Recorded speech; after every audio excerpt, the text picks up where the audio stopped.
Hello everyone, and welcome back to Piano Mastery Unlocked. I am Ronald Hawkins, and today we're taking a journey into the Baroque period with one of Handel's most celebrated keyboard works, the Harmonious Blacksmith, from his Suite No. 5 in E major. This piece is an excellent showcase of Handel's craftsmanship in melody and variation, and it offers both technical challenges and musical depth for pianists to explore.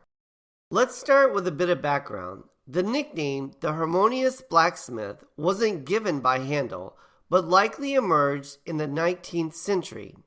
There's a charming but unconfirmed story that Handel had composed this piece after being inspired by the rhythmic hammering of a blacksmith in London. While the origin of the title remains mysterious, the piece itself is a lively and inventive work that captures the spirit of the Baroque era with its light-hearted variations and elegant phrasing. The Harmonious Blacksmith is structured as an air and variations. It begins with a simple yet elegant theme, the air, which serves as the foundation for a series of increasingly intricate variations. Handel was the master of this form, and each variation adds a new layer of technical and musical challenges. Now, let's take a look at the movements which follow a clear pattern. The air, a lyrical melody with a steady and gentle accompaniment.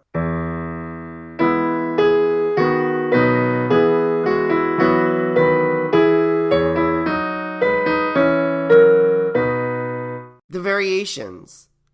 Handel builds complexity by adding ornamentation, rhythmic shifts, and virtuosic flourishes, while keeping the basic structure of the air intact. This form is ideal for learning how to develop a theme while adding expressive and technical variety.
Let's start with the air, which is often the simplest part of this piece, but it's also essential to get it right.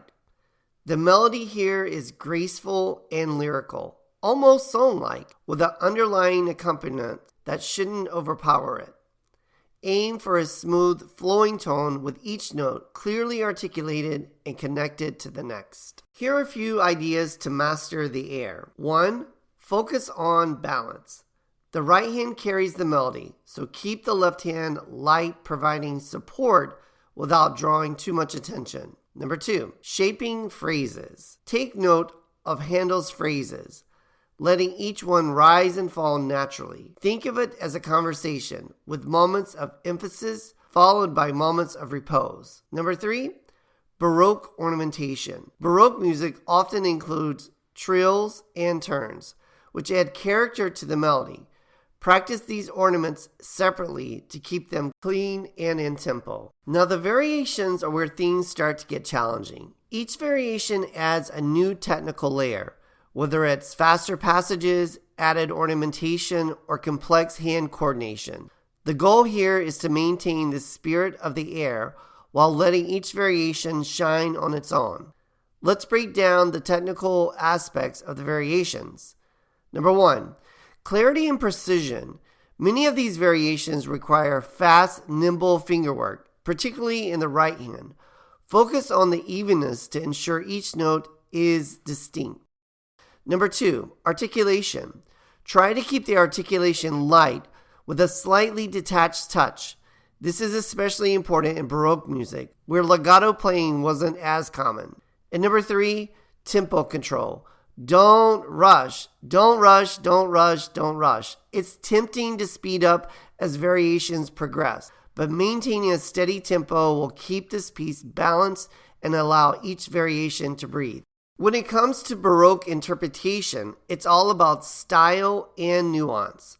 Unlike romantic or classical pieces, Baroque music doesn't always come with specific dynamic markings or tempo changes, which gives pianists a lot of freedom but also requires attention to historical context. In the Harmonious Blacksmith, consider dynamic restraint. Baroque pieces typically avoid extreme dynamics, so keep your playing within a moderate range, using subtle crescendos and decrescendos. Lightness of touch. Think of this piece as a dance. Try to keep it buoyant, lively in touch, which gives the music an airy quality. Understanding the ornamentation. Baroque ornamentation is a defining characteristic of style. Trills, mordents, and turns should enhance the line without overwhelming it. Practicing ornaments at a slower tempo can help with clarity and precision. Let's talk about some specific practice strategies for handling this piece. Number 1, hand-separate practice. Especially in the variations, practice each hand separately to ensure each is getting the articulation, dynamics, and fingering down before bringing them together.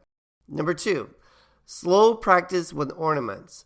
Try playing the entire piece at a slower tempo, with the attention to every ornament. Focus on evenness and accuracy. Number 3, record yourself. Baroque pieces like this can feel different when you listen to them objectively. Recording yourself can reveal areas where you may be rushing or need to adjust the dynamics. Number 4, sectional practice. Each variation has its own character. Practice each one as a separate unit before working on transitions between them. This will make each section more polished and cohesive. As you work through the Harmonious Blacksmith, remember that this piece is a conversation with the audience. It's lighthearted, elegant, and full of personality. Aim to keep the mood joyful with a sense of flow between the air and each variation. When you're ready to perform, think about the arc of the piece. Let the air set the tone and allow each variation to build upon the foundations without losing sight of the original melody. Enjoy the subtle humor and the wit in Handel's music. It's what makes this piece so memorable. Handel's Harmonious Blacksmith is a beautiful example of Baroque elegance and technical mastery. It may be over 300 years old, but it still captivates us with its charm and inventiveness. Whether you're working on the air's lyrical melody or the variations' dazzling runs, this piece has so much to offer.